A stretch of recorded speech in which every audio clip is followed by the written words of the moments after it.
Hola, bienvenido al canal Demencia Conciencia. Mi nombre es Loreto Lavarría, soy neuropsicóloga y vamos a estar trabajando acerca de temas relativos a las demencias.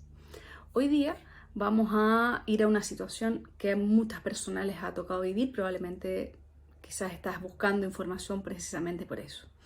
Imaginemos que has salido recientemente de la consulta del médico y tu familiar ha recibido un diagnóstico de demencia.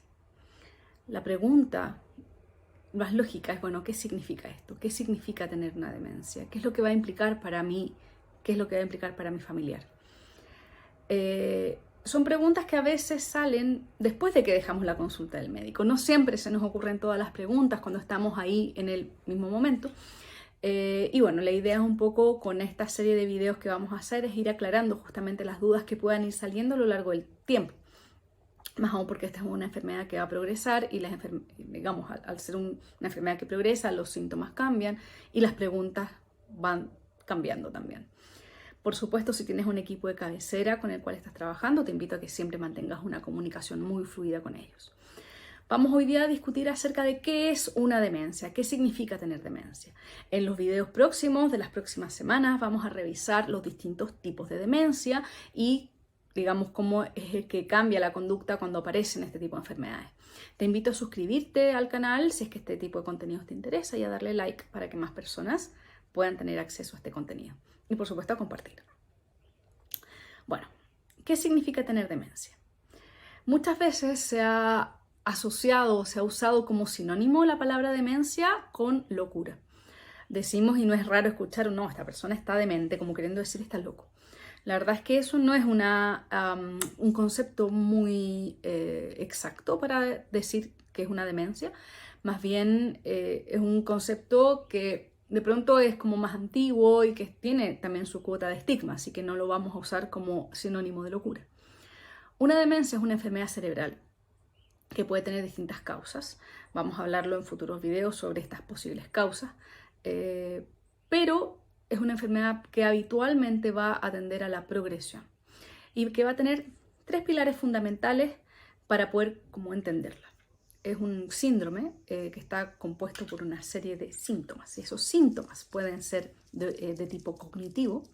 Con cognitivo me refiero como a síntomas intelectuales, por ejemplo, problemas de memoria, problemas de lenguaje, de razonamiento, etc. ¿Ya? No siempre todas las demencias son iguales, no todas tienen el mismo problema digamos, en lo cognitivo. A veces hay algunos que tienen más problemas de memoria, otros que tienen más problemas de lenguaje y así.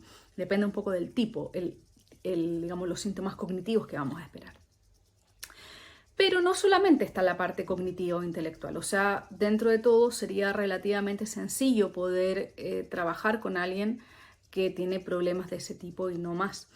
El tema es qué pasa con una persona cuyo cerebro está enfermo.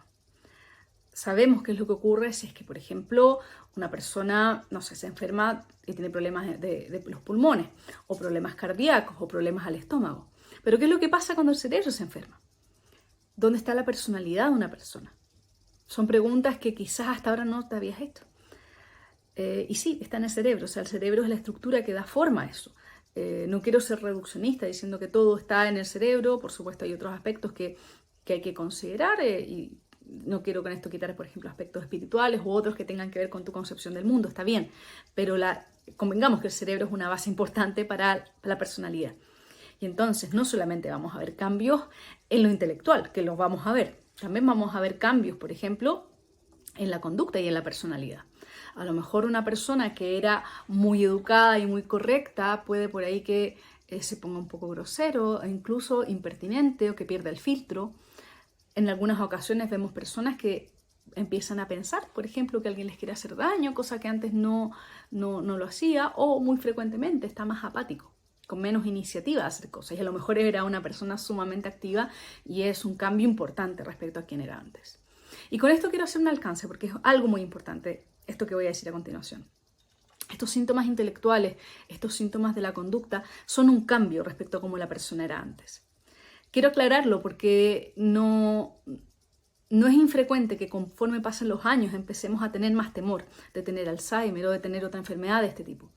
Y entonces ponemos mucha atención a los problemas de memoria o de concentración que puedan aparecer ya cuando ya somos mayores. Pero la memoria no es perfecta, la atención no es perfecta. Nunca lo ha sido, no lo va a ser tampoco cuando seamos más viejos. Por lo tanto, más que fijarnos en que hoy día tengamos problemas de memoria, hay que ver si los problemas que tenemos hoy son un cambio importante respecto a cómo eran antes. Lo más habitual es que la persona misma se dé poco cuenta cuando los problemas de memoria son graves y más bien es la familia quien se da cuenta. ¿Y cómo se da cuenta? Bueno, esto lo vamos a ver después, pero por ejemplo se pone un poco más repetitivo, puede que cuente una historia más de una vez y se olvida de que se olvida, pues, o sea, no logra generar estrategias como para poder mejorar la memoria. Porque ustedes o yo, si es que están viendo este video y no tienen problemas de memoria graves, lo más probable es que cuando ustedes sientan que tienen problemas de memoria, usen agenda o hagan otro tipo de estrategias para compensar esos problemas. Una persona con demencia habitualmente no los logra usar. ¿Por qué? Porque el problema cognitivo es tan importante que ya no logra organizar su vida cotidiana y eso nos lleva al tercer punto. Dijimos que habían cambios en lo cognitivo, dijimos que habían cambios en la personalidad, pero muy importantemente también hay cambios en la habilidad para desarrollarse de forma independiente en las actividades de la vida diaria.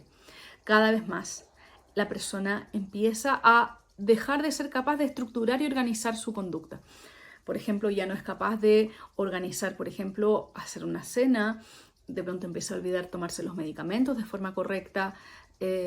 Al principio se van a alterar actividades más que llamamos más avanzadas de la vida diaria, que tienen mucho más peso de lo intelectual. Por ejemplo, hacer un video como este demanda mucha cognición de mi parte porque tengo que organizar lo que les tengo que decir, tuve que organizar y después voy a tener que hacer trabajo de edición y toda una serie de cosas que son súper cognitivas y entonces normalmente en una demencia al principio son esas actividades más avanzadas las que se ven alteradas. Luego las actividades instrumentales que son cotidianas, que tienen peso cognitivo pero que no son súper demandantes. Por ejemplo, tener las citas al médico, recordarse las citas al médico, poder hacer, como les decía, recordar recetas de cocina, son cosas que son más cotidianas, pero que igual tienen su peso cognitivo, ¿no? Y al final, en etapas más avanzadas de la enfermedad, la persona deja de poder ser independiente en actividades básicas de la vida diaria. Con esto me refiero, por ejemplo, a ser capaz de comer por sí solo, de ser capaz de movilizarse. Empiezan a haber dificultades en la deglución y más adelante espero poder invitar a algún fonoaudiólogo para que nos hable sobre esto. Y así, ¿ya? Van avanzando las fallas en lo cognitivo, pero también va habiendo cada vez mayor dependencia. Y ya lo habrán adivinado, porque si hay mayor dependencia significa que hay alguien que tiene que suplir esa dificultad de la vida cotidiana. Y es muy frecuente que entonces aparezca la figura de el que llamamos cuidador principal. Esa persona clave que se transforma realmente en el compañero de vida, como la sombra de la persona, que está ahí para asistirle en todas aquellas cosas que deja de hacer. Al principio, esta figura aparece como un supervisor. Es una persona que está más bien revisando que el otro haga las cosas, pero en la medida que avanza la enfermedad, este cuidador empieza ya a hacer las cosas por él. O sea, si es que antes le recordaba que tenía que tomarse los medicamentos, en la medida que avanza la enfermedad ya tiene que administrárselos. Con una pérdida importante entonces de el tiempo que tiene para sí mismo, porque es un cuidado 24/7, sumamente demandante, y la vida del otro depende de que el cuidador esté ahí. Sobre este tema, sobre qué es lo que le pasa al cuidador, también vamos a tener espacios para conversar. Me gustaría también poder invitar a algún cuidador que nos vaya dejando su testimonio en los comentarios de cómo es esto, porque sin duda que es muy heterogéneo, es tan heterogéneo como personas hay en el fondo, porque cómo el cuidador enfrenta la enfermedad tiene que ver con aspectos de sus propios recursos emocionales, aspectos de cómo era la relación con el enfermo. Si es que era una buena relación, lo más probable es que se sienta como a gusto de entregar y estar ahí para el otro. Pero si era una relación difícil desde antes, si es que hubo una situación, no sé, abandono, u otras situaciones complicadas en la relación anterior, la carga es mayor, o se siente como una carga mayor. Pero bueno, Sobre eso vamos a hablar más adelante y recuerden que los invito a suscribirse para que puedan tener acceso a toda esta información y todo este contenido. Recapitulando entonces, una demencia es una enfermedad cerebral que va a tener cambios en lo intelectual, que va a implicar cambios en la conducta sin duda y en la personalidad y que va a implicar que cada vez la persona va a ser más dependiente. Cuánto va a vivir la persona con la enfermedad depende del tipo de demencia. Espero que este contenido les haya sido de utilidad. Más adelante vamos a estar revisando material como los tipos distintos de demencia que existen, cuáles son las dificultades cotidianas más frecuentes y, por supuesto, tratando de despejar algunos mitos que también hay en torno a la enfermedad para que tengamos todos más conocimiento sobre el tema. Muchas gracias por acompañarme en este primer video y nos vemos en una próxima oportunidad.